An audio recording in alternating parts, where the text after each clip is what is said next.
Hi, my name is Breonna Casey. From our readings, we learned about Stanislavski and how he had a meeting with Vladimir Neverovich and how they shared their frustrations in this meeting about the decline of Russian theater, specifically how these theaters favored commercialism over the passion of acting and how they had very melodramatic, over-exaggerated acting. Together, Stanislavski and his new partner built a new theater devoted to artistic truth and a passion for performance rather than money. Some of these changes included having longer rehearsal times as well as actors being paid not as much money. When it comes to acting, Stanislavski believed there were two presences on stage.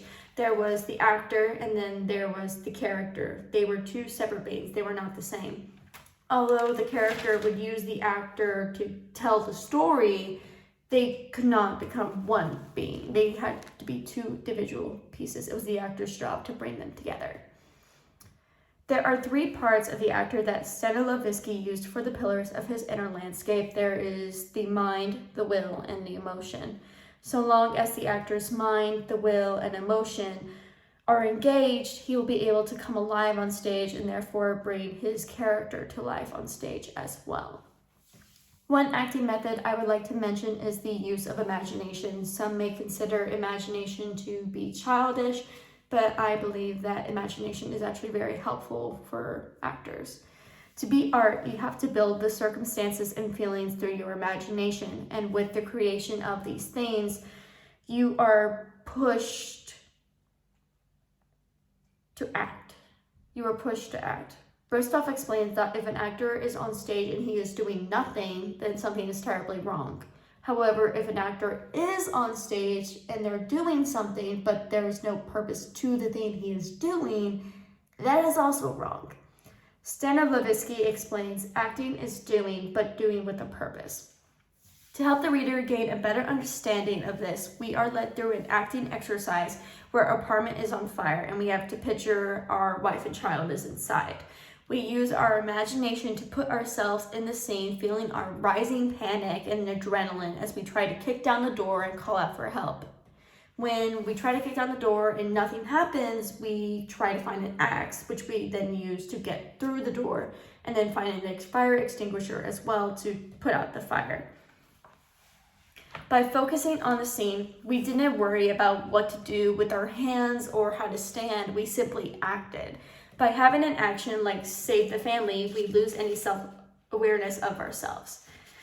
Stanislavski also strongly focused on realism. Realism is where every element on stage, the acting, the setting, etc., had to be believable and natural.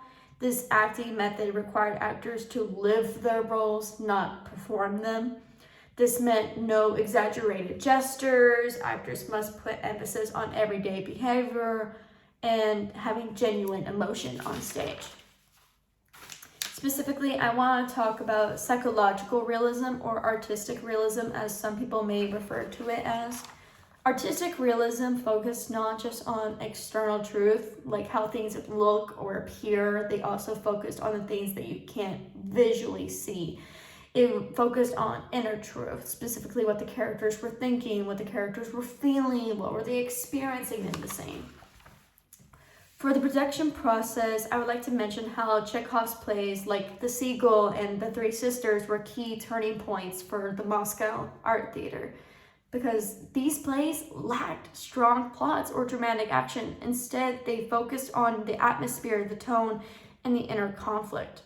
The Moscow Art Theater realized that copying the external qualities of life would not be enough to capture the emotional depth of the playwright's world in these plays. Therefore, they had to adjust.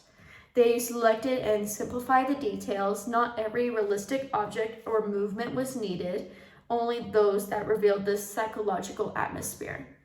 The goal of artistic realism was to express the emotional reality of the play, not just what was happening in the scene, but why it was happening and how it affected the actors and what it means to the characters specifically. I probably butchered some of these names, so I do apologize. This is my first discussion board video ever. Thank you for watching.